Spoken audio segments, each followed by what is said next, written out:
எத்தனை பேர் உண்மையாக சந்தோஷமாக இருக்கீங்க? அல்லேலூயா. மீண்டும் ஒரு நாளை, ஒரு புதிய நாளை ஆண்டவர் நம்மை காண செய்திருக்கிறார். மேன் அவர் ஒரு புது நாளை காண செய்திருக்கிறார் என்று சொன்னால் ஒரு புதிய காரியத்தை அவர் செய்ய போகிறார். இன்று உங்கள் வாழ்க்கையில் ஒரு புதிய காரியத்தை ஆண்டவர் செய்ய திட்டம் இல்லைன்னா ஒரு புது நாளை காண்பிக்க தேவையே இல்லை. எத்தனை பேர் அதை நம்புகிறீங்க? ஆமென். அருமையான இந்த ஊழியத்திற்காக ஸ்தோத்திரம். அருமையான உங்களுடைய மெய்ப்பன், உங்களுடைய ஊழியக்காரனுக்காக நான் தேவனை மகிமைப்படுத்துகிறேன்.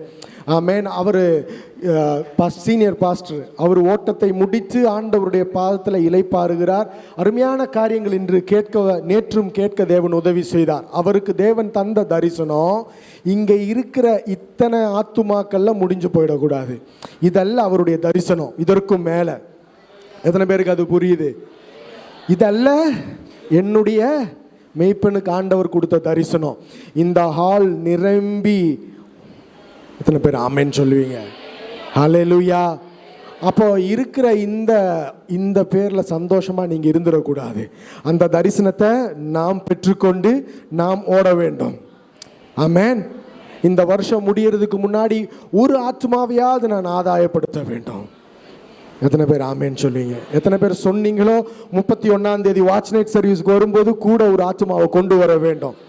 இல்லைன்னா கணக்கு கொடுக்க வேண்டி வரும், அதில் எந்த சந்தேகமும் இல்லை. ஆமென். வரல. இந்த உலகத்தில் இருக்கும் பொழுது நாம் செய்கிற எல்லா கிரியைக்கும் எல்லாத்துக்கும் ஏற்ற ஒரு பிரதிபலனை தான் அன்று அவர் தருவார். ஆனால் நம்ம எல்லாத்திலையும் முன்பந்தியில் நிற்போம். ஆத்துமா ஆதாயம் வரும் பொழுது கொஞ்சம் கஷ்டமாக இருக்கும். ஹல்லேலூயா. அது போதகர்களுக்கு மட்டும் கொடுக்கப்பட்ட காரியம்னு நினச்சிக்கிறோம். இல்லை, சபைக்கு எல்லாருக்கும் தேவன் கொடுக்கப்பட்டிருக்கிற ஒரு காரியம். இங்கே இருக்கிற எல்லாராலையும் ஒரு வேளை முடியாது. ஆனால் சிலர் அந்த தரிசனத்தை ஏற்றுக்கொண்டு இந்த வருஷம் முடிவதற்கு முன்பதாக, இல்லை அடுத்த ஜூன் 15 அடுத்த முறை மெய்ப்பனின் தரிசனம் என்ற மீட்டிங், ஆண்டவருடைய வருகை தாமதமானால் நான் கூடுவதற்கு இங்கே வருவதற்கு முன்பதாக ஒரு ஆத்துமாவை ஆண்டவருக்காக நான் ஆதாயம் பண்ணுவேன் என்று தீர்மானம் எடுக்கிறவங்க மட்டும் கரங்களை உயர்த்துமா? எடுக்கிறவங்க மட்டும், எல்லாரும் உயர்த்த வேண்டாம். ஒரு ஆத்துமாவையாவது நான் ஆண்டவருக்காக ஆதாயம் பண்ணுவேன் என்று சொல்கிறவங்க மட்டும். ஆமென். கர்த்தர் உங்களை ஆசீர்வதிப்பார். ஆமென். இந்த ஊழியத்தை தேவன் ஆசீர்வதிக்கட்டும், இந்த சபையை தேவன் ஆசீர்வதிக்கட்டும். கொடுக்கப்பட்ட நேரத்திற்கு முன்னாடி நான் முடிப்பேன். 10 மணி வரை எடுக்க பாஸ்டர் சொல்லியிருக்கிறார். ஒரு வசனத்தை வாசிப்போம். ஏசாயா 43வது அதிகாரம். நேற்று வாசித்த அதே அதிகாரம் தான். அதிலிருந்து ஒரு வசனத்திலிருந்து பேச வேண்டும் என்று ஆவியானவர் என்னிடத்தில் சொன்னதுனால நான் அதிலிருந்து பேச விரும்புகிறேன். 19வது வசனத்தை வாசிக்கிறேன். இதோ பாருங்களேன், இதோ நான் புதிய காரியத்தை, ஆண்டவர் எப்படி அருமையா, ஆவியானவர் எவ்வளவு அருமையா எழுதியிருக்காரு பாருங்க. இதோ நான், அப்ப அங்க ஏதோ ஒரு காரியம் இருக்கு. எத்தனை பேருக்கு அது காண முடியுது ஆவிக்குரிய கண்ணில்? இதோ பாருங்க ஒரு புதிய காரியம். ஆமென். பக்கத்தில் திரும்பி சொல்லுங்க, இதோ ஒரு புதிய காரியம் என் வாழ்க்கையில, என் குடும்பத்தில் ஆண்டவர் செய்ய போகிறாரு. ஆமென். இதுதான் இன்னைக்கு சபைக்கு இருக்க தூது. ஆமென். ஆண்டவர் கொடுத்திருக்க தூது என்னது? a new thing. ஹல்லேலூயா. தொடர்ந்து வாசிங்க. செய்கிறேன், இப்பொழுதே அது தோன்றும். எத்தனை பேர் ஆவியில உணர்றீங்க? இப்பொழுதே அது தோன்றும். இந்த மீட்டிங் முடிஞ்சு இங்கிருந்து போறதுக்கு முன்னாடியே அதை ஆண்டவர் செய்வாரு. ஹல்லேலூயா. வாசிங்க. ஒரு வசனத்தை கூட அதோடு கூட சேர்த்து வாசிப்போம். 1 கொரிந்தியர் 2வது அதிகாரம் 9வது வசனம். ஆண்டவர் செய்கிற புதிய காரியம் என்ன? ஆண்டவர் செய்கிற புதிய காரியம் எப்படிப்பட்ட காரியமாக இருக்கும்? எழுதி இருக்கிறபடி, சொன்னபடி அல்ல. பாருங்க, ஒருபடி மேல. சொல்றதுக்கும் எழுதுறதுக்கும் வித்தியாசம் உண்டு. ஆமென். ஆண்டவர் அநேக காரியங்களை சொல்லி இருக்கிறார். சொன்ன காரியத்தை அவர் செய்வார், அதுல சந்தேகமும் இல்லை. அதுக்கு மேல எழுதி இருக்கிறபடியே தேவன் தம்மில் அன்பு கூறுகிறவர்களுக்கு ஆயத்தம் பண்ணி இருக்கிறவைகளை பாருங்களேன், ஆயத்தம் பண்ணி வைத்திருக்கிறார். அல்லேலூயா. எனக்காக, என் குடும்பத்திற்காக, என் எதிர்காலத்திற்காக ஆயத்தம் பண்ண பிறகுதான் அவர் என்னை தெரிந்து கொண்டார். அதற்கப்புறம் தான் அவர் என்னை அழைத்திருக்கிறார். Amen. It's already been prepared. எத்தனை பேர் ஆமென் சொல்லுவீங்க? ஆயத்தம் பண்ணி வைத்திருக்கிறவைகளை ஒரு கண் காணவும் இல்லை, எந்த காதிலும் கேட்கவும் இல்லை, இன்று வர உலக சரித்திரத்தில் பிறக்க போகிற எந்த மனுஷனுடைய இதயத்திலும் தோன்றாத காரியம். அதுதான் ஆண்டவர் செய்கிற புதிய காரியம். அப்படிப்பட்ட காரியம் தான் ஆண்டவர் எனக்காக செய்வார். அப்படிப்பட்ட விசுவாசம் இருக்கவங்க வாழ்க்கையில் மட்டும்தான் ஆண்டவர் அப்படிப்பட்ட காரியங்களை செய்வார். எத்தனை பேர் சந்தோஷம் உண்டு? எந்த கண்ணும் காணாத, எந்த இதயத்திலும் தோன்றாத, எந்த செவியிலும் இன்று வரை. ஆமென். நம்மெல்லாம் ஜெபிக்கும் பொழுது அநேக விஷயங்களை பார்த்துட்டு அதை பார்த்து இப்படி எனக்கு செய்யுங்கலாம் சொல்லுவோம். ஆண்டவரை இப்படியே ஒரு வண்டி எனக்கு தாங்க, இப்படி ஒரு வீடு எனக்கு தாங்க, இப்படிப்பட்ட ஒரு காரியத்தை என் வாழ்க்கையில் செய்யுங்க அல்ல. எதையாவது ஒன்று பார்த்து அதை அப்படிப்பட்ட விஷயங்கள் ஆண்டவருக்கு விருப்பம் உள்ள காரியமே அல்ல. அல்லேலூயா, அல்லேலூயா. ஏன்னா அதற்கும் மேலான காரியங்களை அவர் நமக்காக ஆயத்தம் பண்ணி வைத்திருக்கிறார். நம்ம என்ன பண்ணுறோம் தெரியுமா? அவருடைய திட்டம் உயர்ந்ததாக இருக்கிறது, மேன்மையாக இருக்கிறது. அதை விட்டு எப்பொழுதும் சின்ன சின்ன காரியங்களுக்கு நம்ம காம்ப்ரமைஸ் ஆயிடுறோம். கேட்பதை அவர் கொடுப்பார் இல்லை? ஆமென். அப்போ நம்ம புத்திக்கு எட்டுனது, நம்ம கேட்டு அனுபவம் வாய்ந்தது, பலருடைய இதயத்தில் தோன்றது, நாம் பார்க்கிறதான பல காரியங்களை பார்த்து அப்பா இப்படிப்பட்ட காரியத்தை தாங்கன்னா ஆண்டவரை தந்துடுவார். ஆனால் எனக்கு இப்படி ஒரு தேவை இருக்குது, நீர் எனக்கு எதை தர விரும்புகிறீரோ அதை தாருங்கள்னு சொல்லி பாருங்க. எந்த கண்ணும் காணாத, எந்த செவியிலும் கேட்காத, எந்த இதயத்திலும் தோன்றாத மேன்மையான காரியத்தை அவர் நமக்காக செய்வார். அல்லேலூயா. அதுதான் ஆண்டவர் செய்கிற புதிய காரியம். ஆமென். இந்த பகல் எத்தனை பேர் நம்புகிறீங்க என் வாழ்க்கையில் ஆண்டவர் இன்று வர செய்யாத ஒரு புதிய காரியத்தை அவர் செய்வார்? நேற்று வரைக்கும் உங்கள் மனசில் இருந்த காரியங்கள்லாம் போட்டோம். இன்னைக்கு ஒரு புதிதாக ஒரு தொடக்கத்தை தொடங்கி பாருங்க. இன்றிலிருந்து ஆண்டவரே ஒவ்வொரு நாளும் ஆண்டவர் ரிப்பீட்டேஷன் செய்கிற தேவனே அல்ல. தொடக்கம் முதல் கடைசி வரைக்கும் பாருங்களேன், ஒரு முறை செய்ததை மீண்டும் ஆண்டவர் செய்யவே மாட்டார். அதில் ஏதாவது ஒரு வித்தியாசம் இருக்கும். பழைய காரியத்தை திருப்பி செய்கிற தேவன் அல்ல நம் தேவன். அல்லேலூயா. நம்ம மைண்ட் செட் தான் அப்படி இருக்கு. நம்ம மைண்ட் செட் எப்படி இருக்கோ அப்படியே தான் ஆண்டவர் கிரியை செய்வார். உலக பிரகாரமாக இருக்கிற மைண்ட் செட் இருந்தால் அன்றன்று தேவையானதை தந்து அப்படியே நடத்துவார். இல்லை பரலோகத்தின் மைண்ட் செட்டுக்கு நம்ம மைண்ட் செட்டு மாறிடுச்சுன்னா நம்ம வித்தியாசமாக இருப்போம். ஆமேன்னு சொல்லுங்க. நான் எப்படி தெரியுமா சொல்லுவேன்? இல்லைனாலும் பரவாயில்ல, இருந்தால் பரலோகம் தர்றதா இருக்கணும். அல்லேலூயா. ஆமேன். வரல இல்லைனா இல்லை, அவ்வளோதான். ஏதோ ஒன்றை காம்ப்ரமைஸ் பண்ணி வாழ்க்கையை ஓட்டவே கூடாது. ஆண்டவர் தர திட்டம் வைத்திருக்கிற காரியம். அப்போ இந்த பகலில் ஆண்டவர் உங்களோடு சொல்லுகிற ஒரு காரியம், ஒரு புதிய காரியம். ஆமென். அதே அதிகாரத்தில் 16வது வசனத்திலிருந்து வாசிங்க. 16வது வசனத்திலிருந்து வாசிப்போம்.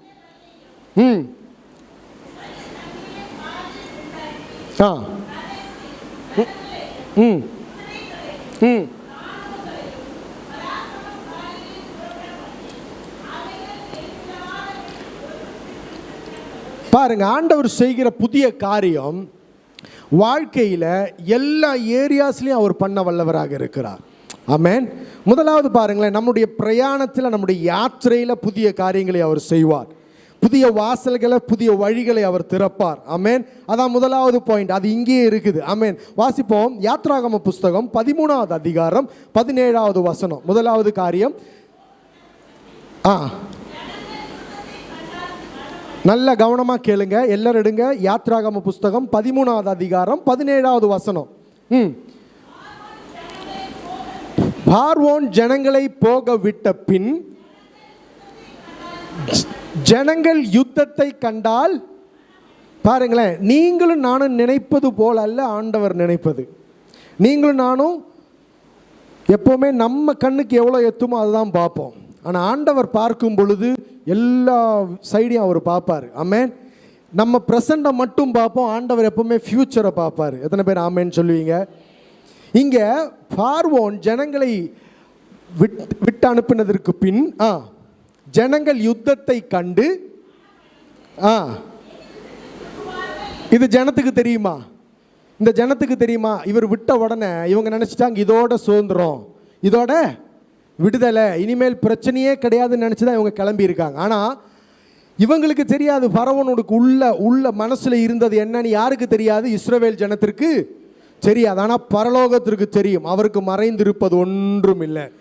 அநேக முறை அநேக விஷயங்களை நம்ம கேட்போம் ஆண்டவரிடத்தில். ஆண்டவர் தரலனா உடனே கோபம் வந்துடும் நமக்கு. இல்லை, ஏன் ஆண்டவரே நீர் அதை எனக்கு செய்யலை? இத்தனை வருஷமாக உமக்காக நான் நிற்கிறேன், வைராக்கியமாக நிற்கிறேன், உமக்காக ஊழியம் செய்கிறேன், உமக்காக கொடுக்க வேண்டியதெல்லாம் கொடுக்குறேன், ஆனால் இந்த ஒரு காரியத்தை கேட்டு நீ செய்யலையேன்னு சொல்லும் பொழுது ஆண்டவர் செய்யலைன்னா ஆண்டவர் தந்து அவரை துதிப்பதை விட தராமல் இருக்கும்போது அதிகமாக துதிக்க வேண்டும். எத்தனை பேர் ஆமேன்னு சொல்லுவீங்க?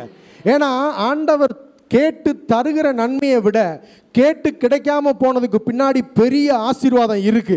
ஏன்னா ஏதோ ஒரு பெரிய தீங்கிலிருந்து ஆண்டவர் உங்களை விடுவித்திருக்கிறார். அதனால தான் பல ஜெபங்கள் கேட்டும் ஆண்டவர் கேட்காதது போல இருப்பதற்கான காரணம் என்னன்னா, அதற்கு பின்னதாக சத்ருவின் சதி இருந்தது. எத்தனை பேர் ஆமேன்னு சொல்லுவீங்க? அந்த சதியிலிருந்து ஆண்டவர் விடுவித்ததுனால தான் உங்களுக்கு அந்த ஜெபம் கேட்கப்படவில்லை. அல்லேலூயா. இதெல்லாம் ஆவிக்குரிய வாழ்க்கையில் நாம் வளருகிறதுக்குள்ள அடையாளம். இப்படி புரிந்து கொள்ள முடிந்தா ஆமென். இங்க பாருங்க, ஜனம் யுத்தத்தை கண்டு மனம் அடிந்து எங்க திரும்புவார்களா? மீண்டும் மீண்டும் எகிப்திற்கு திரும்புவார்கள் என்று பரலோகம் கண்டது, ஜனம் காணவில்லை. தொடர்ந்து வாசிங்க. பெலிஸ்தரின் தேச வழியாக போவது சமீபமாக இருந்தாலும், அதான் நமக்கு எப்பவுமே என்ன ஷார்ட்கட்டு, ஆண்டவர் ஒன்று சொல்லி ரெண்டாவது டக்குன்னு செஞ்சிடணும், கேட்ட உடனே கிடைச்சிடணும். நம்ம ஆண்டவருக்கு ரூட்லாம் போட்டு கொடுப்போம்ல. நேற்று நான் சொன்னேன்ல, ஆண்டவருக்கு நம்ம ரூட்டு போட்டு கொடுப்போம். அதான் இப்படி வாங்கப்பான்னு சொல்லுவோம். இல்லை, ஆண்டவர் பார்க்கும் பொழுது வித்தியாசமாக பார்க்கிறார். ஆமென். பெலிஸ்திய தேசம் வழியாக சமீபமாக போகும்படி ஒரு பாதை இருந்தது. ஒரு பாதை இருந்த அன்றாட வாழ்க்கையில் பெலிஸ்தியர்களும் இஸ்ரவேல் ஜனமும் மோசையும் பரவோனும் எல்லாம் யாத்திரை செய்து அன்றாட வாழ்க்கையில் அங்கிட்டு இங்கிட்டு போயிட்டு வந்த ஒரு பாதை அங்கே இருந்தது. ஆனால் இவன் அனுப்பினான் பாருங்க. அனுப்பிட்டு இவன் காத்திருப்பது என்ன தெரியுமா? மிஞ்சி போனால் இது வழி தான் போவாங்க. ஆமென் சொல்லுங்க. இந்த வழி தான் போவாங்க, எனக்கு தெரியாத வழி கிடையாது. பாதியில் வச்சு யுத்தத்திற்கு சென்றாலே அவர்கள் பயந்து திருப்பி எங்கே வந்துடுவாங்க? அடிமைத்தனத்திற்கு வந்துடுவாங்க. பாருங்க அவனுடைய திட்டம் எப்படி இருக்கு பாருங்க. அல்லேலூயா. இப்படி தான் அவன் திட்டம் போட்டுருக்கிறான். அநேக முறை நாம் ஆண்டவரிடத்தில் பல திட்டங்கள் போட்டு விடும்போது ஆண்டவர் பார்க்கும் பொழுது இல்லை, இது தீங்குக்கு, இது தீமைக்கு காரணமாக முடியும். ஆமென். யுத்தத்தை போட்டு திருப்பி அடிமைத்தனத்திற்கு கொண்டு வர வேண்டும் என்று யாருடைய திட்டம்? யாருடைய திட்டம்? பார்வோனுடைய திட்டம். இல்லை, அப்படிதான் வசனம் சொல்லுது. அல்லேலூயா. அதனால் ஆண்டவர் என்ன பண்றாரு? வாசிங்க. சமீபமாக ஒரு பாதை இருந்தும் சிவந்திர சமுத்திரத்தின் வனாந்திரம் வழியாக ஜனங்களை, அப்படியே நெஞ்சோடு கரத்தை வச்சு சொல்லுங்க, என்னை சுற்றி திரிய வைப்பது நன்மைக்காக. அதுலேயும் ஆண்டவருக்கு ஒரு திட்டம் உண்டு, அதுலேயும் ஆண்டவருக்கு ஒரு சித்தம் உண்டு. காலதாமதம் வந்தால் நமக்கு பிடிக்கவே பிடிக்காது. அல்லேலூயா. சமீபமாக ஒரு வழி இருந்தும் வனாந்திரம் வழி ஆண்டவர். இப்போ யார் கன்ஃபியூஸ் ஆகுறா? பார்வோன் கன்ஃபியூஸ் ஆகுறான். ஆமென். வித்தியாசமாக சில காரியங்களை மட்டும் வேகத்தில் பேசி நான் முடிக்க போகிறேன். இது உங்கள் வாழ்க்கைக்கு ஆசீர்வாதமாக இருக்கும். ஆமென். இப்போ திட்டம் போட்டு அனுப்பிட்டு திருப்பி பிடிச்சிடலான்னு காத்துக்கிட்டு இருக்கவன் கன்ஃபியூஸ் ஆகுறான். அவனை கன்ஃபியூஸ் பண்ணுறது தான் ஆண்டவருடைய திட்டமே. ஆமென் சொல்லுங்க. சரித்திரத்தை எடுத்து பாருங்களேன், எப்பொழுதுமே அவனுக்கு தான் கன்ஃபியூஷன், ஆண்டவருக்கு எந்த கன்ஃபியூஷனும் கிடையாது. அல்லேலூயா. இப்போ சுற்றி திரிந்து நடத்தும் பொழுது இஸ்ரவேல் ஜனங்களுக்கும் ஒன்றும் புரியல, நடத்துகிற மோசைக்கும் ஒன்றும் புரியல, பரவோனுக்கும் ஒன்றும் புரியல. ஆனால் ஆண்டவருக்கு நன்கு அவர் அறிவார் அவர் எதை செய்கிறார் என்று. சுற்றி திரிந்து கடைசியில் நமக்கு தெரியும் அந்த காரியம் எங்கே கொண்டு வந்து நிறுத்துறாரு? சிவந்த சமுத்திரத்திற்கு முன்பாக கொண்டு வந்து நிறுத்துறார். பாதையே இல்லாத ஒரு இடத்துக்கு கொண்டு வந்து நிறுத்துறாரு. அழகான பாதை அங்கே இருக்கு, அருமையாக மனுஷன் போட்ட வழி அங்கே இருக்கு. ஆமென். சீக்கிரமாக போகக்கூடிய பாதை அங்கே இருக்கு. உலக பிரகாரமாக எல்லா சௌகரியங்களும் உள்ள ஒரு பாதை அங்கே இருக்கு. அங்கே நல்ல வெளிச்சம் இருக்கு, நல்ல அருமையான ஆசீர்வாதங்களும் காரியங்களும் இருக்கு. ஆனால் பரலோகம் தேவனுடைய பிள்ளைகளுக்காக செய்ய திட்டம் வைத்திருந்த காரியம் உலக பிரகாரமாக மனுஷன் கண்டதும் கேட்டதுமான காரியம் அல்ல. எத்தனை பேருக்கு புரியுது? அந்த வழியாக போனா யுத்தத்தை கண்டு, யுத்தம் கூட போட வேணாம், கண்டு பயந்து மீண்டும் அடிமைத்தனத்திற்கு போய்விடுவார்கள் என்று நம்ம திருப்பி திருப்பி அவனுக்கு அடிமையாக இருக்கிறது ஆண்டவருக்கு பிடிக்காது. அல்லேலூயா, அல்லேலூயா. அதனால தான் நம்ம கேட்குற அநேக காரியங்கள் ஆண்டவர் செய்யாமல் இருக்கிறார். ஆமேன்னு சொல்லுங்க பார்ப்போம். அல்லேலூயா. இப்போ அந்த அந்த சமுத்திரத்துக்கு நடுவில் ஆண்டவர் இன்று வரை எந்த கண்ணும் காணாத, எந்த செவியிலும் கேட்டதே கிடையாது. இன்னைக்கு வரைக்கும் அவங்க எல்லாம் பார்த்ததும் கேட்டதுமான பாதை எது? அங்க இருக்கிற பெலிஸ்தீ தேச சமீபமாக இருக்கிற பாதை. ஆண்டவர் ஒரு பாதையை, ஒரு வழியை எங்க திறக்கிறாரு? சமுத்திரத்திற்கு நடுவில் திறக்கிறார் தன்னுடைய பிள்ளைகளுக்காக. ஆமேன் சொல்லுங்க. இந்த பகலிலேயும் ஆண்டவர் சொல்லுகிற காரியம் இதுதான். என்னுடைய ஜனத்திற்காக, என் மீது அன்பு கூறுகிற என்னுடைய பிள்ளைகளுக்காக, ஒரு கண்ணும் காணாத, ஒரு செவியும் கேட்காத, ஒரு இதயத்திலும் தோன்றாத ஒரு புதிய காரியத்தை நான் செய்வேன். நம்ம பிரயாணத்தில், நம்ம யாத்திரையில் நாம் செய்கிற காரியங்களில் அவருடைய கரம் வெளிப்படும். கரங்களை தட்டி அவரை மகிமைப்படுத்துவோம். ஹல்லேலூயா.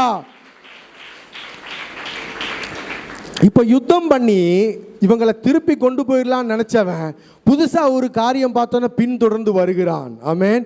ஏன்னா அவன் மனசில் எப்போவுமே என்னது? யுத்தம் பண்ணி ஜெயிச்சிடலான்னு நினைக்கிறான். அவன் யுத்தம் பண்ணி ஜெயிச்ச சரித்திரமே கிடையாது. ஆண்டவருடைய பிள்ளைகளுக்கு நேராக சத்ருவானவன் யுத்தம் பண்ணி ஜெயிச்ச சரித்திரம் இருக்கா? ஒன்றாவது இருக்கா? இன்று வரை கிடையாது. ஆமேன். ஹல்லேலூயா. இப்போ யுத்தம் பண்ண வந்தான். ஆனால் இந்த பாதை தேவனுடைய பிள்ளைகளுக்கு ஒரு புதிய பாதையாக, ஆசீர்வாதமாக இருந்த பொழுது அது அவனுக்கு முடிவாக இருந்தது. எத்தனை பேர் ஆமேன் சொல்லுவீங்க? அதுதான் இந்த 43வது அதிகாரம் 16வது வசனத்தை சொல்லப்பட்டிருக்கு. வாசிங்க அந்த வசனத்தை. சமுத்திரத்தில் வழியையும் உண்டாக்கி குதிரைகளையும் பண்ணி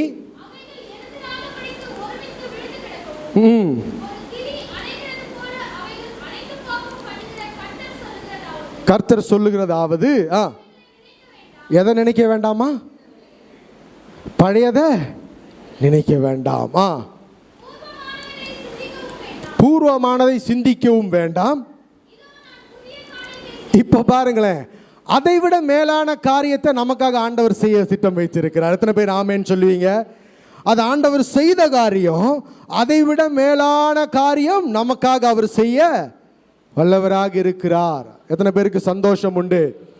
அன்று அவர்களுக்காக செய்ததை விட மேலான காரியத்தை ஆண்டவர் எனக்காக, என் குடும்பத்திற்காக இந்த காலை நேரத்திலையும் செய்வார். இந்த நாளிலும் அவர் செய்வார். ஆமென். நேற்று நான் சொன்னது மாதிரி, ஏனென்றால் அவருடைய இரத்தத்தினால் மீட்டெடுக்கப்பட்ட ஜனம் நாம். ஹல்லேலூயா. இப்போ ஒன்றாவது விஷயம், நம்முடைய பிரயாணத்தில், நம்முடைய யாத்திரையில் அவர் புதிய காரியங்களை செய்ய வல்லவராக இருக்கிறார். ரெண்டாவது ஒரு காரியத்தை பார்ப்போம். நம்மை போஷிப்பிக்கிறதில் அவர் புதிய காரியங்களை செய்ய வல்லவராக இருக்கிறார். அல்லேலூயா. 1 ராஜாக்கள் 17வது அதிகாரம் 1 முதல் 6 வரை இந்த விஷயம்தான் நேற்று செய்தி கொடுத்து முடித்து ஜெபிக்கும் பொழுது நான் சொல்லி ஜெபிச்ச ஒரு காரியம். 1 ராஜாக்கள் 17 1லிருந்து 6 வரை வாசிங்க.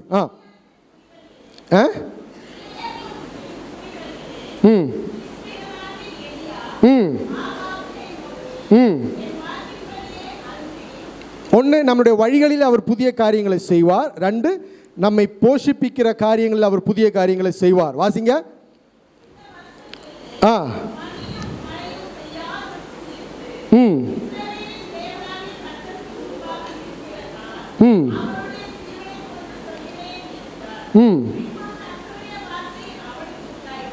கர்த்தருடைய வார்த்தை, நல்ல கவனமா அந்த வசனத்தை நல்லா வாசிங்க. கர்த்தருடைய வார்த்தை அவனுக்கு உண்டாயிற்று.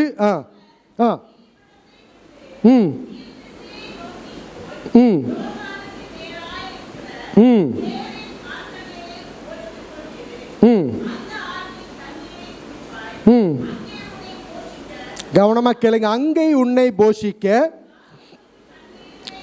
காகங்களுக்கு, ஒரு காகம் அல்ல, காகங்களுக்கு ஆமென் கட்டளையிடுவேன் என்றார். அவன் போய்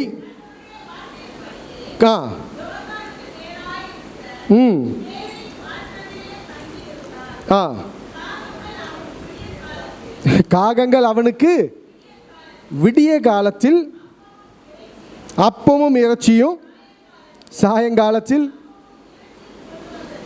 இப்போ ஒரு வசனத்தை கூட வாசிக்க வேண்டும். 19வது அதிகாரம் 3வது வசனம். 19வது அதிகாரம் 3வது வசனம்.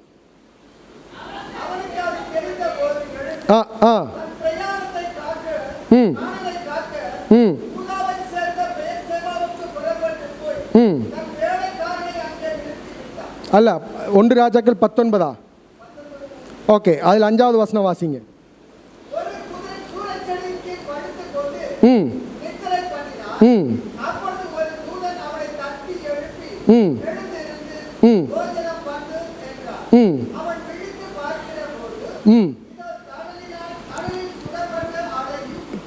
என்ன அடை? கனலில் அடையும். நல்ல கவனமாக கேட்டுக்கோங்க. கனலில் சுடப்பட்ட அடையும் ஒரு பாத்திரம் தண்ணியும். ஆனால் 17வது அதிகாரத்தில் நம்ம எப்படி வாசித்தோம்? 6வது வசனம், காகங்கள் விடிய காலையில் அப்பமும் இறைச்சியும். இவ்வளோதான் விஷயம். அவர் வார்த்தையின் பிரகாரம் காரியத்தை செய்யும் பொழுது, அவர் சொல்லுவதை கேட்டு அதன் பிரகாரம், இந்த 2 சம்பவமும் ஒன்று. 17வது அதிகாரத்தில் ஆண்டவர் அவனிடத்தில் போக சொல்கிறார். எத்தனை பேருக்கு புரியுது? 17வது அதிகாரத்தில் வித்தியாசம் இதுதான். 2மே ஆண்டவர் போஷிப்பிக்கிறாரு. ஆனால் இந்த 2 போஷிப்பிற்கும் பின்னாடி ஒரு வித்தியாசம் உண்டு. 17வது அதிகாரத்தில் ஆண்டவருடைய வார்த்தை அவனுக்கு வருது. என்னது? நான் சொல்கிற இந்த இடத்துல போ, நான் காகங்களுக்கு கட்டளை இடுகிறேன். விடிய காலையில் சூடான அப்பம் எங்கே கிடைக்கும்? கொஞ்சம் யோசித்து பாருங்க. நான் நேற்று சொன்ன மாதிரி காக்கா இன்னைக்கு வரைக்கும் கொடுத்த சரித்திரமே கிடையாது. சின்ன வயசுலேயே கேட்குற கதை தான். எல்லாரும் சிரிக்கிறீங்க. காக்கா என்ன பண்ணிச்சான்?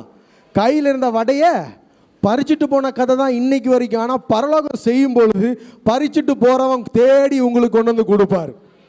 காக்கா கொடுத்த சரித்திரம் ஒன்றே ஒன்று தான், இது மட்டும்தான். அதற்கு அப்புறமும் இப்புறமும் இன்னைக்கு வரைக்கும் காக்கா கொடுத்ததே கிடையாது. ஆனால் நான் ஒரு காரியத்தை சொல்கிறேன். ஆண்டவருடைய வார்த்தையை கேட்டு கீழ்ப்படிந்து ஆண்டவர் சொல்வதை கேட்டு அதன்படி செய்கிற தன்னுடைய பிள்ளைகளை தேடி காகங்கள் இன்றும் வரும், நாளையும் வரும். அல்லேலூயா. 17வது அதிகாரத்தில் அவர் சொன்ன வார்த்தையின் பிரகாரம் எலியா போனான். ஆனால் 19வது அதிகாரத்தில் அவர் சொல்லவே இல்லை, இவனே பயந்து ஓடி போகிறான். வித்தியாசம் இருக்கு. அல்லேலூயா. நம்ம 19வது அதிகாரத்திலிருந்து செய்தி கேட்டிருக்கோம். ஒரு தூதன் வந்து தட்டி எழுப்பி 40 நாள் என்ன பண்ணான்? பலனடைந்து. அது ஆண்டவருடைய கிருபை. அவர் உண்மை உள்ளவராக இருக்கிறதுனால அப்படி சரி. ஆனால் அதில் மெயினான விஷயம் என்ன தெரியுமா? 17வது அதிகாரம் வார்த்தையை கேட்டு அதை கீழ்ப்படிந்த எலியா. அங்கே அவனுக்கு கிடைச்ச உணவும் 19வது அதிகாரத்தில் அவனுக்கு கிடைச்ச உணவும் 2 இங்கே விட்டிய காலையில் சூடான அப்பம் அவனை தேடி வருது. சாயங்காலத்தில் சூடான அப்பமும் இறைச்சியும். கவனமாக கேளுங்க. ஆண்டவர் ஒரு காரியத்தை சொல்லி கீழ்ப்படிந்தா நம்மை தேடி அப்பமும் இறைச்சியும் வரும். விடிய காலையிலையும் வரும், சாயங்காலத்திலையும் வரும். ஒரு நாள் 2 நாள் இல்லை, பல காகங்கள் ஷிஃப்ட் வச்சு மாறி மாறி வந்து அவனுக்கு கொடுக்குது. ஏன் தெரியுமா? ஆண்டவர் சொன்னார், அதை கீழ்ப்படிஞ்சான். எத்தனை நாள் நமக்கு தெரியாது. அந்த தண்ணீர் வற்றுகிற வரை அல்லேலூயா அவன் அங்கேயே தங்கியிருந்தான். அவர் உண்மை உள்ளவராக அவனை போஷிப்பித்தார். ஆனால் 19வது அதிகாரத்தில் அவனே சோர்ந்து போய் அவனே ஓடி போய் ஒளிஞ்சு கொண்டான். அங்கேயும் ஆண்டவர் விடலை. உண்மை உள்ளவராக இருக்கிறதுனால தீயில சுட்ட ஒரு அடை அப்பம் எங்கே இருக்கு பாருங்க. சூடான அப்பம் எங்கே? காஞ்சு போன ஒரு ரொட்டி, கொஞ்சம் தண்ணி. அல்லேலூயா. அங்கேயும் அவர் உண்மை உள்ளவர் தான். வித்தியாசம் இருக்கு. அவர் வார்த்தையை கேட்கும் பொழுது ஃப்ரெஷ்ஷாக ஆண்டவர் கொடுப்பார். ஆமேன்னு சொல்லுங்க. அவர் சொன்ன பிரகாரம் செய்யும் பொழுது சூடான காரியங்களை அவர் தருவார். சூடான அப்பம் தருவார், இறைச்சி அவர் தருவார், மேன்மையான காரியங்களை தந்து போஷிப்பிப்பார். ஆனால் கோபமற்று சோர்வடைந்து இனிமேல் வேணவே வேணான்னு சொல்லி சில நேரத்தில் நம்ம ஓடி போவது உண்டு. அப்படி ஓடி போனாலும் அவர் கிருபையும் நன்மை நிறைந்தவராக இருக்கிறபடினால தேடி வந்து தருவார், போஷிப்பிப்பார். 40 நாள் பலம் கிடைக்கும். ஆனால் அவரின் வார்த்தை கீழ்ப்படிந்தா வித்தியாசமான காரியமாக இருக்கும். தூதன் அப்பம் தருவது ஒன்றும் பெரிய காலம். ஒரு காக்கா இறைச்சியும் அப்பத்தையும் தருவது இன்று வரை நடக்காத ஒரு சம்பவம். அல்லேலூயா. அப்போ 2வது காரியம், நம்மை போஷிப்பிப்பதில் அவர் புதிய காரியங்களை செய்கிறவர். அல்லேலூயா. இந்த காலையிலும் இந்த நாளிலும் தேவன் உங்களிடத்துல சொல்ற காரியம் இதுதான். அவர் வார்த்தையை கீழ்ப்படிந்து அவர் சொல்வதை கேட்டு அவர் மீது அன்பு கூர்ந்தால் அவர் உங்களை போஷிப்பிக்க வல்லவராக இருக்கிறார். எப்படிப்பட்ட காரியம்? புதிய காரியம். யாருக்கும் கிடைக்காத, யாருக்கும் இன்று வரை செய்யாத விதத்தில் செய்ய தர அவர் வல்லவராக இருக்கிறார். அல்லேலூயா. எத்தனை பேருக்கு சந்தோஷமா இருக்கீங்க இந்த காலை நேரத்தில்? நம்ம யாத்திரைகளில், நம்ம பிரயாணத்தில் புதிய வழிகளை, வாசல்களை திறந்து நம்மை அற்புதமாய் நடத்த அவர் வல்லவராக இருக்கிறார். 2, நம்மை போஷிப்பிக்க அவர் வல்லவராக இருக்கிறார். 3வது ஒரு காரியத்தை சிந்திப்போம். பொருளாதாரத்தில் நமக்கு புதிய காரியங்களை, இன்று வரை யாரும் கேட்காத காணாத காரியங்களை செய்ய அவர் சந்தோஷமா இருக்கீங்களா இல்லையா? அவர் என்னவா இருக்கிறாரு? வல்லவராக இருக்கிறார். 1வது பாயிண்ட் என்ன பார்த்தோம்? நம்மளுடைய வழிகளில புதிய காரியங்களை அவர் செய்வார். செய்வாரா இல்லையா? எத்தனை பேருக்கு விசுவாசம் உண்டு? என் வழிகளில் ஆண்டவர் புதிய காரியங்களை செய்வார். ஆமென். 2வது காரியம் என்ன பார்த்தோம்? நம்மை போஷிப்பிப்பதில் புதிய காரியங்கள். ஆமென். நினைக்காத கேட்காத காரியங்கள். 3, பொருளாதார தேவைகளில் அவர் புதிய காரியத்தை செய்வார். மத்தேயு எழுதின சுவிசேஷம் 17வது அதிகாரம் 24வது வசனம்.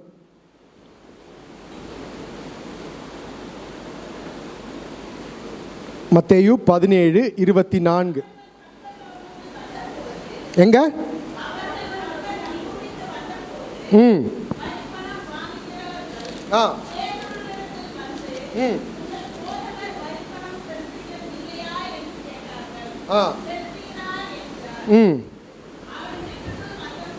யாரு இது நடக்கிறது? எங்க? வெளியில. ஆமென். அவன் எங்க வந்த பொழுது இயேசுக்கு இது தெரியவே தெரியல. வெளியில நடந்தது இல்ல. பேதுரு நினைக்கவே இல்லை இப்படி ஒரு காரியம் இயேசு தெரிந்திருப்பார் என்று. ஆமென். வீட்டுக்குள் வந்த பொழுது அதான் பாருங்க, அவன் பேசுவதற்கு முன்னமே இயேசு அவனை நோக்கி, ஒரு விஷயத்தை நல்லா தெரிஞ்சுக்கோங்க. நாம் நம் தேவைகளை அவரிடத்தில் சொல்வதற்கு முன்னமே அவர் அதை அறிந்திருக்கிறார். இங்கே வெளியில் நடந்த காரியத்தை உள்ள வந்து, கர்த்தாவே அவர்கள் இப்படி என்னிடத்துல சொன்னாங்கன்னு அவன் சொல்லவே இல்லை.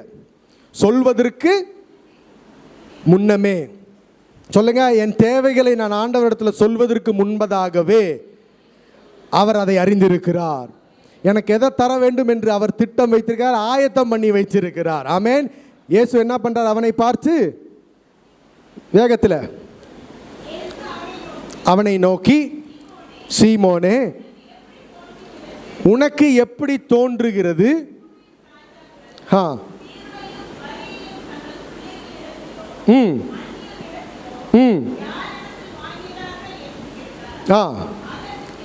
அதற்கு பேதுரு, இயேசு அவனை நோக்கி, அப்படியானால்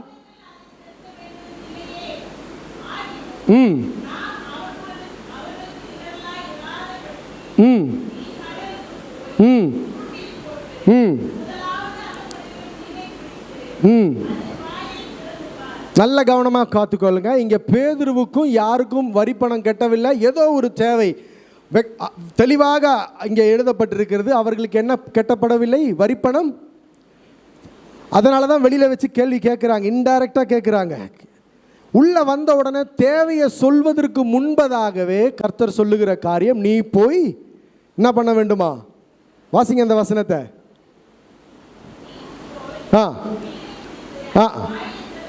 அதன் வாயை திறந்து பார்,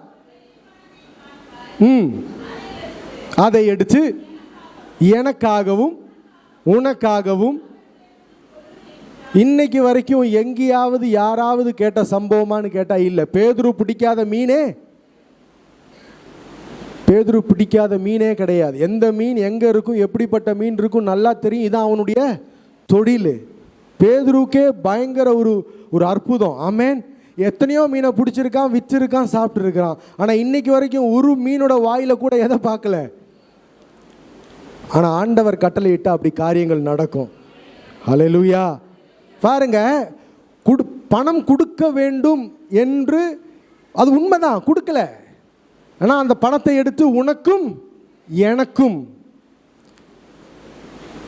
எந்த தொழிலிருந்து அவன் வந்தானோ அதிலேயே ஆண்டவர் அவனுக்கு ஒரு புதிய காரியத்தை கற்றுக் கொடுக்கிறார். நீங்களும் நானும் இருக்கிற இடத்திலேயே, எந்த வேலையில் இருக்கிறோமோ, எந்த பிஸ்னஸ் பண்ணுறோமோ, எந்த தொழில் பண்ணுறோமோ, அதே இடத்துல ஆண்டவர் புதிய காரியங்களை செய்வார். ஹல்லேலூயா. எப்படி இருக்கு பாருங்க அவருடைய செயல். எத்தனையோ வருஷமா மீன் பிடித்த பேதுரு, எத்தனையோ விதவிதமான மீன் பிடித்திருக்கிற பேதுரு. ஆமென். அதே பேதுரு இடத்துல சொல்றாரு, நீ போய் முதலாவது பிடிக்கிற மீன்ல, அந்த கடலில் எத்தனை மீன்கள் இருக்கும், ஆனால் ஆண்டவர் கட்டளையிட்டா அந்த மீன் கரெக்டாக வந்து மாட்டோம். எத்தனை பேர் ஆமேன்னு சொல்லுவீங்க? நீங்கள் போய் வலையை வீசும் பொழுது, நீங்கள் போய் கொளுத்து போடும் பொழுது, முதலாவது வந்து ஆண்டவர் சொன்ன மீன் அதை பிடிக்கும். எத்தனை பேர் ஆமேன்னு சொல்லுவீங்க? இது ஆண்டவருடைய செயல். அவர் மீது அன்பு கூறுகிறவர்களுக்கும் அவர் மீது நம்பிக்கையும் விசுவாசமும் வைக்கிறவர்களுடைய வாழ்க்கையில் ஆண்டவர் செய்கிற செயல். ஹல்லேலூயா. போய் பார்த்த பொழுது அப்படியே நடந்தது. ஆமேன். போய் பிடிச்ச முதலாவது மீனுடைய வாயில என்ன இருந்தது? பணம். அந்த பணம் அவர்களுடைய பொருளாதார தேவைக்கு போதுமானதாக இருந்தது. ஆமென் சொல்லுங்க. ஹல்லேலூயா. ஒரு ஆவிக்குரிய தூதுன்னு சொல்றேன், இந்த தேசத்தில், இந்த பட்டணத்தில் அநேக மீன்கள் உண்டு, அநேக மீன்கள் உண்டு. ஆமென். அவருடைய வார்த்தையை கேட்டு நீங்க போய் வலைய வீசினா மீன்கள் கிடைக்கும். அதனுடைய அந்த மீன்களுக்குள்ள ஆண்டவர் இந்த ஊழியத்திற்கும் இந்த தேசத்திற்கும் ஆசீர்வாதமான காரியங்களை அவர் வைச்சிருக்கிறார். ஆமென் சொல்லுங்க. ஹல்லேலூயா. வீச வேண்டியது மட்டும்தான் நம்மளுடைய செயல், அதை தான் செய்யாமல் இருக்கிறோம் நாம். ஆமென். கர்த்தரால் கூடாத காரியம், அவரால் கூடாத காரியம் ஒன்றுமே கிடையாது. அப்போ 3 காரியம் பார்த்தோம். ஒன்று, நாம் பிரயாணங்கள், நம்முடைய வழிகளில் அவர் புதிய காரியங்களை செய்கிறவர். 2வது, நம்மை போஷிப்பிக்கிறதுல அவர் புதிய காரியங்களை செய்கிறவர். 3வது, பொருளாதார சேவைகளில் அவர் புதிய காரியங்களை செய்கிற தேவன். 4வது ஒரு விஷயத்தை கூட பார்ப்போம். அவர் நம்மளுடைய வாழ்க்கையில், நம்மளுடைய ஆரோக்கிய சம்பந்தமான காரியத்தில் புதிய காரியங்களை செய்கிறவர். நல்ல சுகத்தையும் பலத்தையும் அவர் தருவார். ஆமென். ஹல்லேலூயா. யோவான் எழுதின சுவிசேஷம் 11வது அதிகாரம் 1வது வசனத்திலிருந்து கொஞ்சம் நிறுத்தி வாசிப்போம்.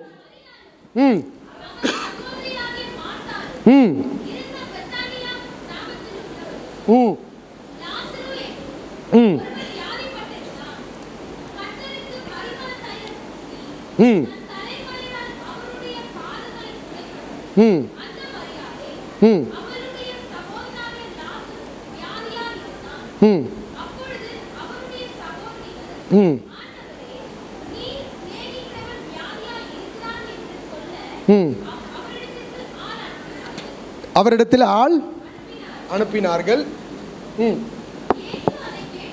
இயேசு அதை கேட்ட பொழுது, இந்த வியாதி மரணத்திற்கு ஏதுவாயிராமல், சரீரத்தில் ஏதாவது வியாதி சுகவீனம் இருக்கிறவங்க யாராவது இருந்தா அப்படியே கரங்களை உயர்த்தி சொல்லுங்க, இந்த வியாதி மரணத்திற்கு ஏதுவான வியாதி அல்ல. விசுவாசத்தோட அறிக்கை செய்யுங்க. வசனம் சொல்லுது, விசுவாசம் இல்லாமல் வருகிற செய்கிற யாவும் பாவம். வசனம் இருக்கா இல்லையா? ஆமென். அப்ப விசுவாசத்தோடு சொல்ல வேண்டும், இந்த வியாதி, இந்த சுகவீனம் மரணத்திற்கு ஏதுவானது அல்ல. ஆண்டவர் என்னை சுகமாக்குவார். இது அவருடைய நாம மகிமைப்பட, என்னை ஒரு சாட்சியாக நிறுத்த. ஹல்லேலூயா. அதற்காக மட்டும்தான். ஆமென். தொடர்ந்து வாசிங்க வேகத்தில். இந்த வியாதி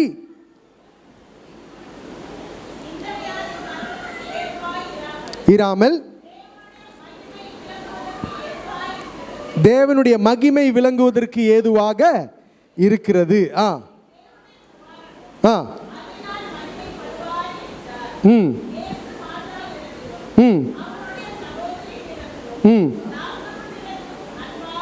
அன்பாய் இருந்தார்.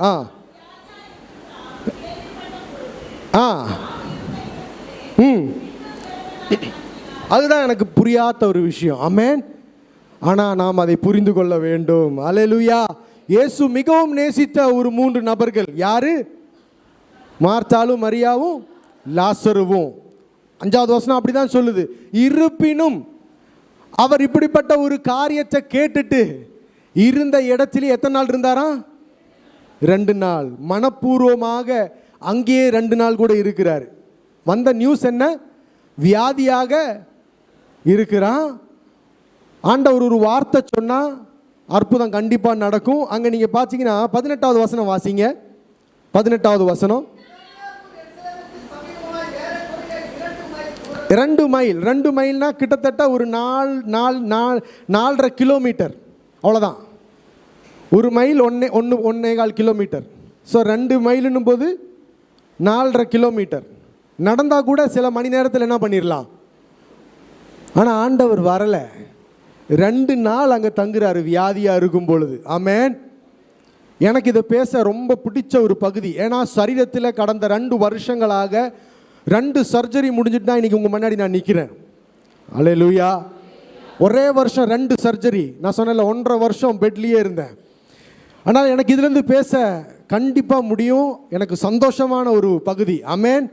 ஒரு நோய் வரும்பொழுது, ஒரு வியாதி வரும் பொழுது, சில நேரத்தில் சுகம் தாரும்னு கேட்கும்பொழுது உடனே அவர் சுகம் தரலைன்னா ஒரு காரியத்தை உடனே சோர்வடைஞ்சிடக்கூடாது, உடனே மனதும் உடைஞ்சிடக்கூடாது. ஏன் ஆண்டவரை சுகம் தரலன்னு சொல்லக்கூடாது.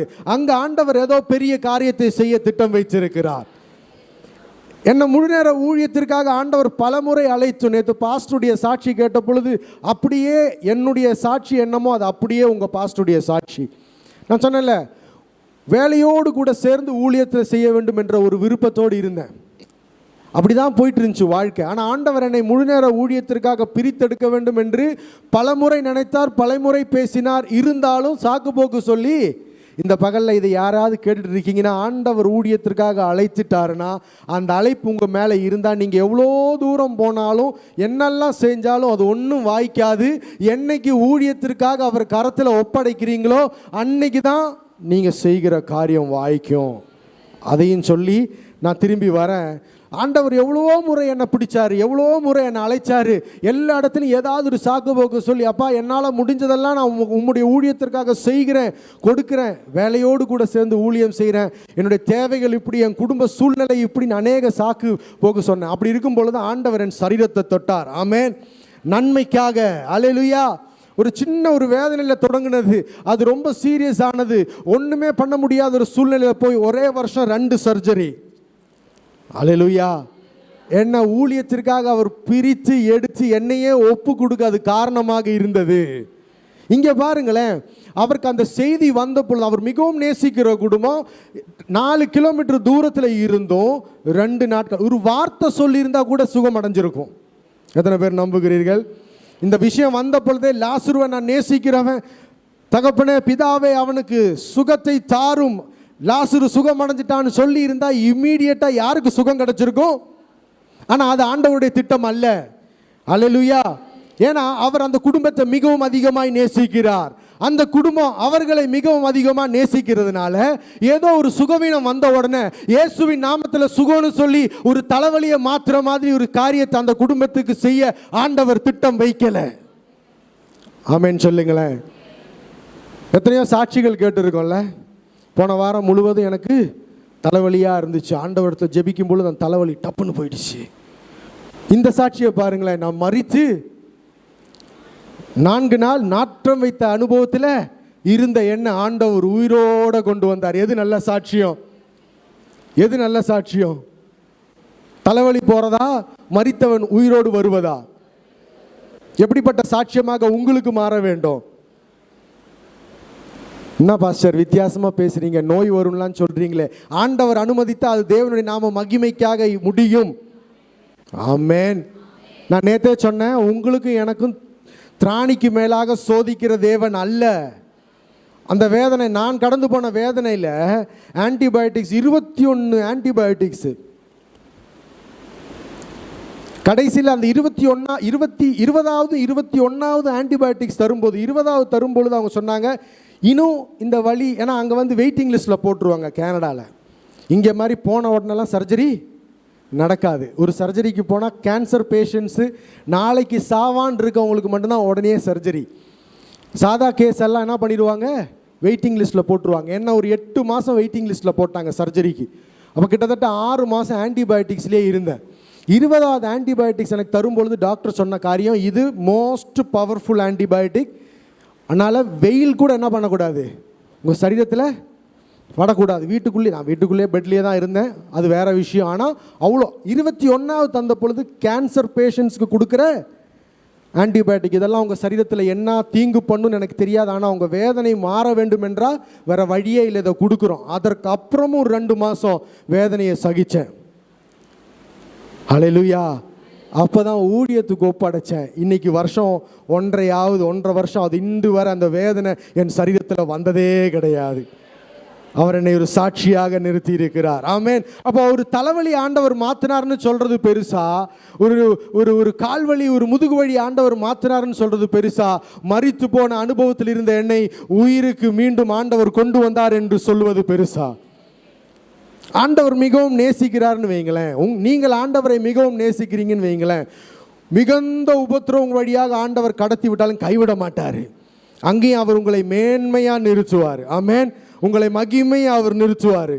ஒருவேளை இன்னைக்கு சரீரத்தில் ஏதாவது சுகவீனத்தோடு பலவீனத்தோடு வேதனையோடு யாராவது இங்கே வந்திருக்கீங்கன்னா உங்களிடத்தில் ஆவியானவர் பேசுகிறார். இது தேவனுடைய நாமம் மகிமைப்பட ஆண்டவர் அனுமதித்திருக்கிற ஒரு காரியம். இது மரணத்தில் முடியாது, ஏன்னா நமக்கு மரணமே கிடையாது. ஹல்லேலூயா. நாம் என்றென்றும் அவரோடு ஜீவிக்க, அவரோடு நித்தியமாக ஜீவிக்க அழைக்கப்பட்டவர்கள். சரீர பிரகாரமாக இந்த உலகத்தை விட்டு நாம் பிரிந்தாலும் நாம் ஆண்டவரோடு கூட நித்தியமாய் வாழ போகிறவர்கள். ஹல்லேலூயா. அப்போ அந்த செய்தியை கேட்டுட்டும் மனப்பூர்வமாக 2 நாள் ஒரு வார்த்தை சொல்லியிருந்தால் சுகம் கிடச்சிருக்கும். ஆனால் ஆண்டவர் அது செய்யலை. ஏன்னா பரலோகத்திற்கு அந்த குடும்பத்திற்கு ஏதோ வித்தியாசமாக செய்யணும்னு ஒரு திட்டம் இருந்தது. அதே எருசலேமில் அதே பெதனியில் அநேக குருடர்கள், அநேக முடவர்கள், அநேக வியாதியில் உள்ளவர்கள் ஆண்டவரிடத்தில் சௌக்கியம் பெற்றிருக்கிறாங்க. அவங்கள போல லாசருவும் ஒரு 10ஓட 1 11ஆவதாக மாறிடக்கூடாதுன்னு பரலோகத்திற்கு திட்டம். ஆமென் சொல்லுங்க. நான் 10ஓடு 1 11ஆ இருக்க மாட்டேன், ஆண்டவர் என்னை வித்தியாசமாக வைக்க போகிறாரு. ஆமென். எல்லாரும் வாழ்க்கையிலும் செய்கிற மாதிரி ஒரு காரியத்தை ஆண்டவர் என் வாழ்க்கையில் செய்ய மாட்டார், வித்தியாசமான காரியத்தை செய்வார். ஆமென். வாசிங்க 6வது வசனம். இருந்தாலும் 2 நாட்கள் அவர் அங்கே இருந்தார். அதில் பாருங்களேன், இந்த ஒரு அற்புதத்திற்கு பின்னையும் 1-2 காரியங்கள் உண்டு. ஒன்று, ஒரு சாதா சுகத்தை சௌக்கியத்தை ஆண்டவர் தர விரும்பவில்லை. 2, 8வது வசனத்தை வாசிங்களேன்.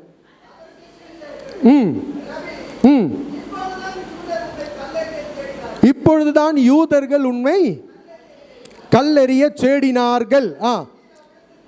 அதான் சொன்னல, நாம் பார்ப்பது போல அல்ல ஆண்டவர் பார்ப்பது. ஆமென். ஒருவேளை மிகவும் நேசித்த மார்த்தாளுக்கும் மரியாளுக்கும் ஒருவேளை ஆண்டவர் மீது ஒரு கோபமோ ஒரு வேதனையோ ஒரு வந்திருக்கலாம். ஏன்னா அவரை நாங்கள் மிகவும் நேசித்தோம். ஆமென்.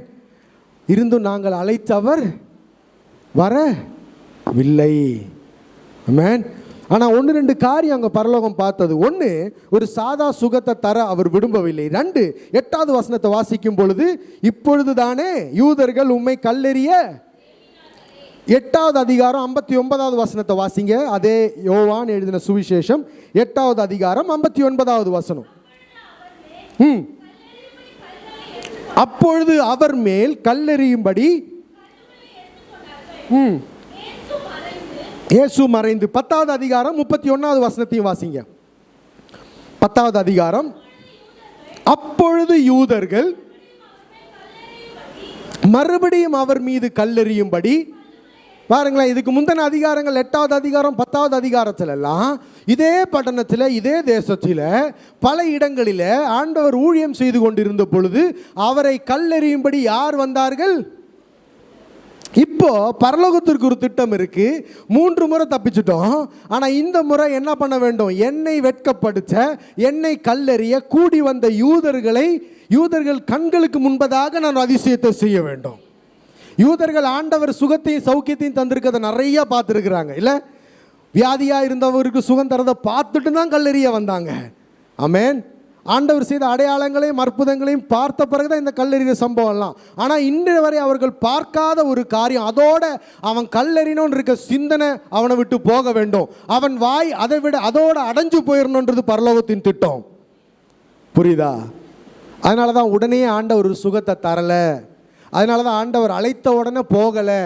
அதனால தான் ஆண்டவர் 2 நாள் மனப்பூர்வமாக அங்கேயே தங்கி இருந்தார்.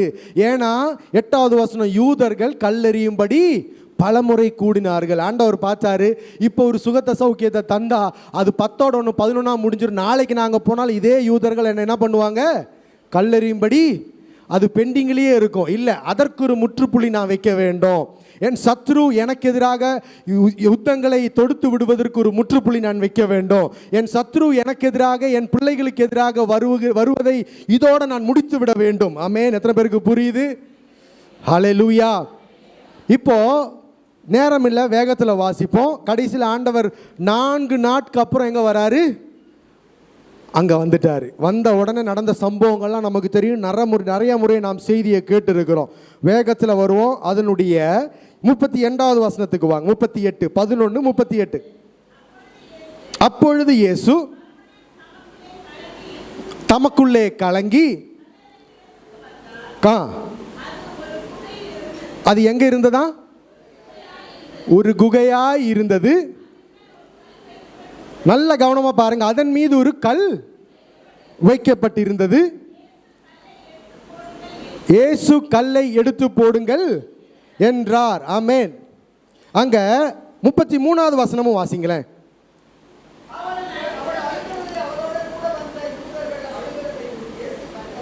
பாருங்க, இதுதான் விஷயம். இதுதான் பரலோகம் போடுற திட்டம். அவள் அழுத பொழுது அவளோடு கூட வந்த யூதர்கள், எந்த யூதர்கள்? இந்த யூதர்கள் 8வது அதிகாரத்திலையும் 10வது அதிகாரத்திலையும் ஆண்டவரை கல்லெறியும்படியாக வந்த யூதர்கள். நல்ல கவனம் பாருங்க. ஒரு மனுஷனை கல் எறியணும்னா அந்த கல் எவ்வளோ பெருசாக இருக்கும்? தன்னுடைய கைகளில் ஒதுங்குகிற ஒரு கல்லாக இருக்கும். ஆமென். சின்ன கல்லாக தான் இருக்கும். அல்ல பெரிய கல் எடுத்து யாருக்கும் எறிய முடியாது. அப்போது ஆனால் இங்கே 38வது வசனத்தில் வாசிங்க. 39வது வசனம் வாசிங்க. 11வது அதிகாரம். இயேசு கல்லை எடுத்து போடுங்கள் என்றார்.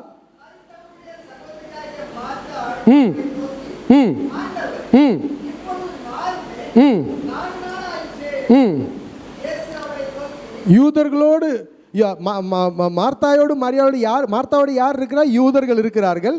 அப்பொழுது இயேசு அவளை நோக்கி, மார்த்தாவை நோக்கி சொல்றார், நீ விசுவாசித்தால் தேவனுடைய, எல்லாம் சொல்லுங்க, விசுவாசித்தால் தேவனுடைய மகிமையை நான் விசுவாசிக்கிறதுனால அவருடைய மகிமையை காண்பேன். ஆமென். சோத்ரம். மார்த்தாவை நோக்கி ஆண்டவர் சொல்லுகிற காரியம், நீ விசுவாசித்தால் தேவனுடைய மகிமையை காண்பாய். அப்புறம் சொல்லவில்லையா என்றார். யார் எடுத்து போட்டார்கள்? அதுதான் கேள்வி. வேற எந்த சந்தேகமும் இல்லை. ஏன்னா அங்கே கூடி வந்திருக்கிறவங்க யாருன்னு பாருங்க. இயேசுவும் அவரோடு கூட சிஷ்யர்களும். ஆமென். விஐபிஸாக அவங்க வந்திருக்கிறாங்க. அங்கே இருப்பது மார்த்தாவும் கூட யாரு? யூதர்கள். இப்போ ஆண்டவரை 3 முறையாவது இதற்கு முன்பதாக கல்லெறிந்து வெட்கப்படுத்தி ஓட வேண்டும், ஓடிவிட வேண்டும் நினைச்சவன் யாரு? யூதன். ஆனால் இங்கே பாருங்க, ஒரு குகைக்குள்ள வைக்கப்பட்ட கல்லுன்னும் பொழுது ஒரு சின்ன கல்லல்ல, 2 3 4 மனுஷன் சேர்ந்து உருட்டினாலும் முடியாத மாதிரி இருக்க ஒரு பெரிய கல். ஆமென். இப்பொழுது யார் ஆண்டவரை வெட்கப்படுத்த வேண்டும் என்று நினைத்தானோ அவன் கல்லை உருட்டி மாற்றுகிறான். ஆமென் சொல்லுங்க. உருட்டி மாற்றான். அப்பளும் அவனுக்குள்ள ஒரு விஷயம் இருக்கு. இப்பொழுது மரித்து நாற்றம் வைத்த அனுபவத்தில் அவஸ்தையில் இருக்கிற அந்த சரீரம் ஒன்றும் நடக்க போறதில்லை. ஏன்னா இன்னைக்கு வரைக்கும் அப்படிப்பட்ட ஒரு காரியத்தை உலகம் கேட்டதே கிடையாது. ஹல்லேலூயா. இன்னைக்கு வரைக்கும் மரித்தவன் உயிரோடு வந்த சரித்திரம் அந்த தேசம் கேட்டதே கிடையாது. யூதர்களுக்குள்ள இப்பொழுது ஒரு சந்தோஷம் என்ன தெரியுமா? என்ன நினைச்சிட்டு இவன் கல்லை உருட்டுறான்னு தெரியுமா? இப்போ நாங்கள் கல்லை உருட்டுவோம், அழுகுன அவஸ்தையில் ஒரு சரீரம் உள்ள இருக்கும், இவர் என்ன செய்கிறாருன்னு பார்ப்போம். ஏன்னா இத்தனை நாள் தலைவலியோடு வந்தவனுக்கு தலைவலியை மாற்றினாரு, இத்தனை நாள் கால்வலி முட்டு வலி பலவிதமான வலியோடு வந்தவனுக்கெல்லாம் சுகத்தை தந்தார். ஆனால் இது மரித்து 4 நாள் ஆன ஒரு கேஸு. இதில் அவர் என்ன பண்ணுறாருன்னு பார்ப்போம். ஆமென். இதை நினச்சிட்டு தான் அவன் கல்லை உருட்டி மாற்றுகிறான். ஆனால் ஆண்டவர் செய்த ஒரு காரியம் உண்டு. அதன் வாசலில் இருந்து லாசரே வெளியே வா. ஆமென். லாசர் உயிரோடு வந்த சம்பவம் நமக்கு எல்லாம் தெரியும். கரங்களை தட்டி அவரை மகிமைப்படுத்துவோம். அவன் வெட்கப்படுத்த வேண்டும் என்று நினைத்தான். ஆனா ஆண்டவர் அங்க ஒரு அதிசயத்தை செய்தாரு. இனிமேல் அவங்களுக்கு கல்லெறியவே முடியாது. கல்லை உருட்டி மாற்றி அற்புதமாக அவங்க நிற்கிறாங்க. அதிசயத்தை அவங்க நிற்கிறாங்க. ஏன் தெரியுமா? செத்து 4 நாள் ஆனவன் உயிராக வெளியில் வரான். ஹல்லேலூயா. அப்போ அவர் மீது அன்பு வைத்தா அவர் நான்காவது செய்கிற ஒரு காரியம், சரீரப்பிரகாரமாக நமக்கு ஒரு சுகத்தையும் பலத்தையும் நம் வாழ்க்கையில தேவன் ஒரு புதிய காரியத்தை செய்வார்.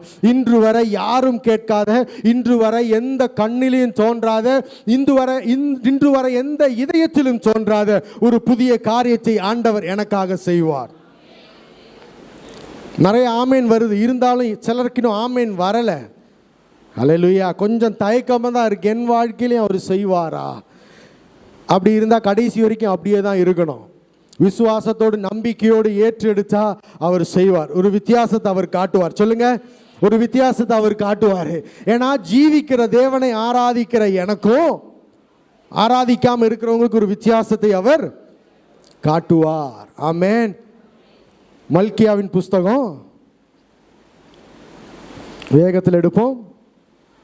3வது அதிகாரம் 16வது வசனம் வாசிங்க வேகத்தில். நேரம் இன்னும் இல்லை, 10 நிமிஷம் தான் இருக்கு. அப்பொழுது கர்த்தருக்கு பயந்தவர்கள் ஒருவருக்கொருவர் பேசிக்கொள்வார்கள், கர்த்தர் கவனித்து கேட்பார். இப்ப பக்கத்தில் இருக்கவங்களை பார்த்து சொல்லுங்க, எனக்கு விசுவாசம் உண்டு. ஏன்னா நான் ஆராதிக்கிற தேவன் அவர் ஜீவன் உள்ள தேவன். எப்படி செங்கடலை பிளர்ந்து அவர்களை நடத்தினார்களோ, எப்படி எலியாவை காகத்தை வைத்து போஷிப்பிச்சாரோ, எப்படி லாசருவை மீண்டும் உயிருக்கு கொண்டு வந்தாரோ, அந்த தேவனை நான் ஆராதிக்கிறேன். பக்கத்தில் பார்த்து சொல்லுங்களேன், விசுவாசத்தோடு சொல்லுங்களேன், அந்த தேவனை நான் ஆராதிக்கிறேன். இந்த நாளிலும் என் வாழ்க்கையில, என் வழிகளிலேயும், என்னை போஷிப்பிக்கிறதுலையும், பொருளாதார சேவையிலையும், சரீர பிரகாரமாகவும் வாழ்க்கையிலையும் அவர் அற்புதத்தையும் புதிய காரியத்தையும் செய்வார். ஆமென். 16வது வசனம் இப்ப வாசிங்க. கர்த்தருக்கு பயந்தவர்கள். நானும் யோசிப்பேன், பாஸ்டர்ஸ் ஸ்டேஜில் வந்தோடனே பக்கத்தில் இருக்கவனை தட்டி சொல்லுங்க, பக்கத்தில் இருக்கவனை பார்த்து சொல்லுங்க, நான் இன்னைக்கு என்ன ஆண்டவர் ஆசீர்வதிப்பார்னு சொல்லுங்களாம் சொல்லும் பொழுது இதெல்லாம் ஸ்டைலுக்காக பண்ணுறாங்கன்னு சின்ன வயசில் நினைப்பேன். ஆனால் அதுலேயும் ஒரு அர்த்தம் உண்டு. ஏன்னா கர்த்தருக்கு பயந்தவர்கள் பேசுகிற, ஒருவருக்கு ஒருவர் பேசுகிறத கேட்கிற ஒரு பரலோகம் நம்மளுடைய பரலோகம். எத்தனை பேருக்கு சந்தோஷம் உண்டு? உங்களுக்கும் பக்கத்தில் இருக்கவனை தட்டி பேச சொல்லும்போது எல்லாரும் ஒன்றும் உள்ளத்திலேருந்தெல்லாம் செய்கிறது இல்லை. சிலவங்கெல்லாம் சொல்லிட்டாரே அவர் பார்த்துட்டு இருக்காரேன்னு சொல்லிட்டு அப்படியே வெட்கப்பட்டு பாதியும் செய்வாங்க, இப்படி முழுமையாக செய்ய மாட்டாங்க. ஆனால் வசனம் என்ன சொல்லுது? கர்த்தருக்கு, மீண்டும் வாசிங்க அந்த வசனத்தை வேகத்தில். நீங்கள் கர்த்தருக்கு பயப்படுறவர்களா இல்லையா? ஒரு விஷயம் கேட்கிறேன், கர்த்தருக்கு பயப்படுகிறவர்களா இல்லையா? ஆமேனா? அப்போ ஒருவருக்கு ஒருவர் பேசுவதை அவர் கேட்பார். இன்னிலிருந்து ஒரு தீர்மானம் எடுக்கணும், என்னுடைய பாஸ்டர்ல எந்த பாஸ்டர் எப்போ சொன்னாலும் வெட்கப்படாம நான் பேசுவேன், அறிக்கை செய்வேன். அதை கேட்கிற ஒரு பரலோகம் நம்மளுடைய பரலோகம். வசனம் அப்படிதான் சொல்லுது. கர்த்தருக்கு பயந்தவர்கள் ஒருவருக்கு ஒருவர்,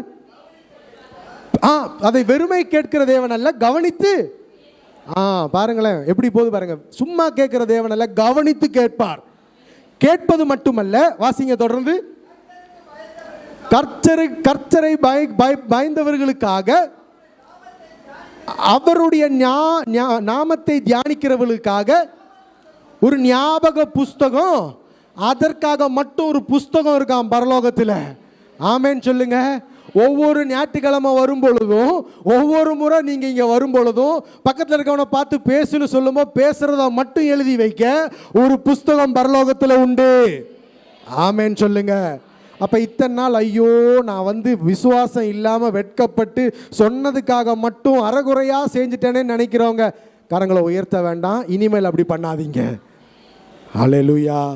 இனிமேல் அப்படி பண்ணாதீங்க. இது சீரியஸான விஷயம்.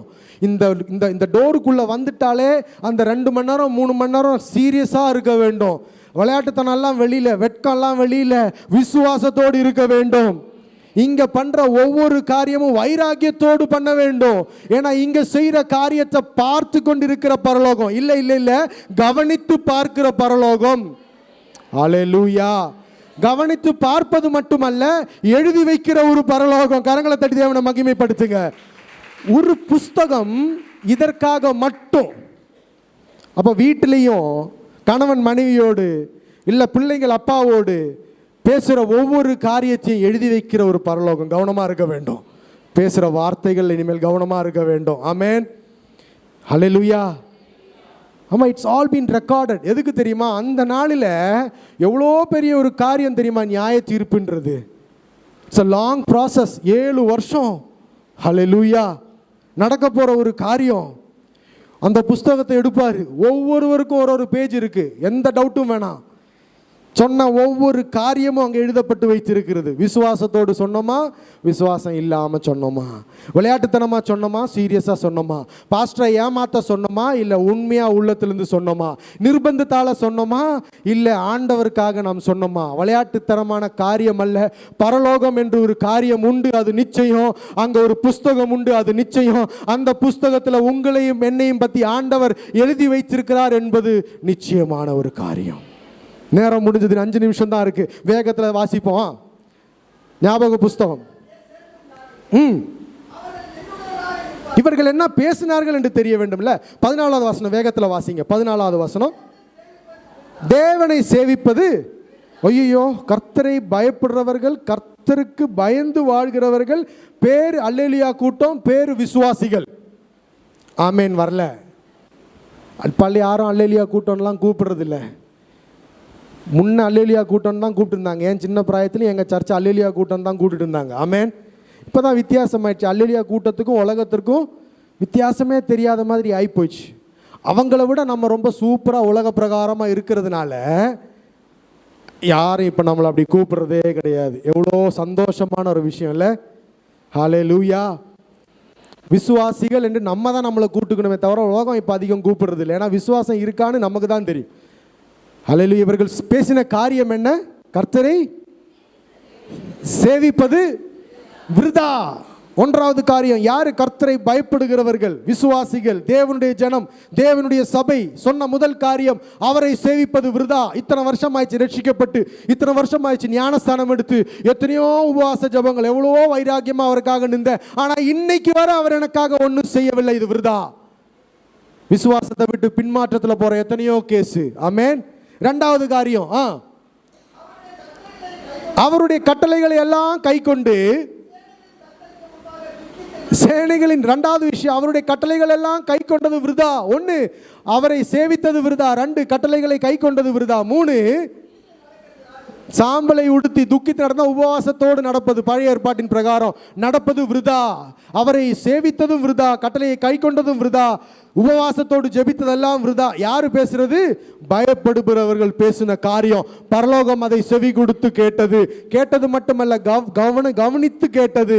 புஸ்தகத்தில் எழுதி வைத்துட்டு 18 லாஸ்ட் வசனத்தை வேகத்தில் வாசிங்க பிரதர், முடிக்க போறேன்.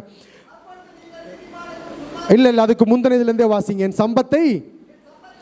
என் சம்பத்தை சேர்க்கும் நாளிலே, அதாவது அவர் காகல சத்தத்தோடு சபையை சேர்க்கும்படி, நீங்களும் நானும் யார்?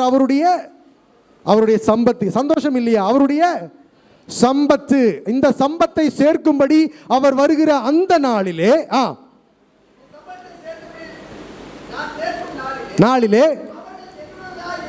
அவர்கள் என்னுடையவர்களாக இருப்பார்கள் என்று சேனைகளின் கர்த்தர் சொல்லுகிறார். கவனமா கேளுங்க. ஒரு மனுஷன் தனக்கு ஊழியம் செய்வதற்கு போல அப்பொழுது நீங்கள் நீதிமானுக்கும் துன்மார்க்கனுக்கும் தேவனுக்கு ஊழியம் செய்தவனுக்கும் செய்யாதவனுக்கும்